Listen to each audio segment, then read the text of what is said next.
Hello football fans.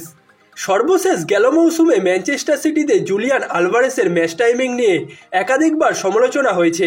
Pep গার্দিওলার অধীনে বিশ্বকাপ জুড়ে এই ফরওয়ার্ডের মাঠের মধ্যে আরও বেশি সময় পাওয়া উচিত বলে মনে করেন অনেকেই।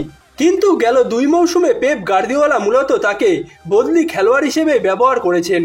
সর্বশেষ মৌসুমেও স্টার্টিং লাইন আপে খুব একটা সুযোগ পাননি জুলিয়ান আলভারেস, যার কারণে আর্জেন্টাইন এই স্ট্রাইকার নতুন মৌসুম শুরু হওয়ার আগে দলবদল করতে চান বলে জানিয়েছে ইউরোপের ফুটবল ভিত্তিক সংবাদ মাধ্যমগুলো।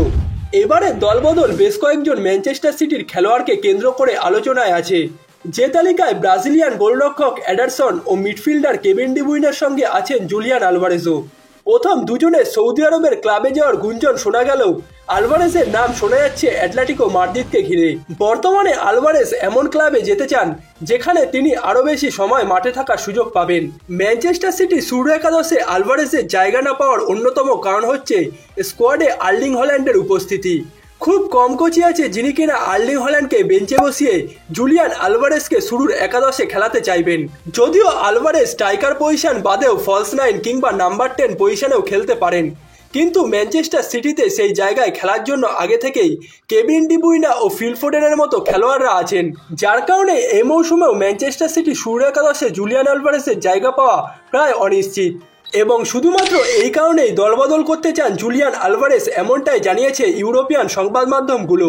অন্যদিকে অ্যাটলেটিকো মাদ্রিদ বেশ কয়েক মৌসুম ধরেই জুলিয়ান আলভারেজকে নিজেদের দলে ফেরাতে চাইছে।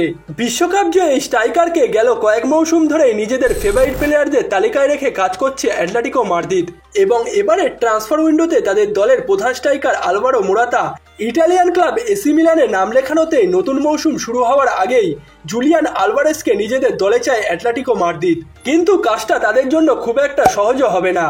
এই ফরওয়ার্ডের গায়ে 7 কোটি ইউরো ট্যাগ লাগিয়ে রেখেছে ম্যানচেস্টার সিটি, যার কারণে শেষ পর্যন্ত চলতি দলবদলের বাজারে ম্যানচেস্টার সিটি ছেড়ে জুলিয়ান আলভারেজ অন্য কোনো ক্লাবে পাড়ি জমাতে পারেন কিনা সেটাই এখন দেখার অপেক্ষা।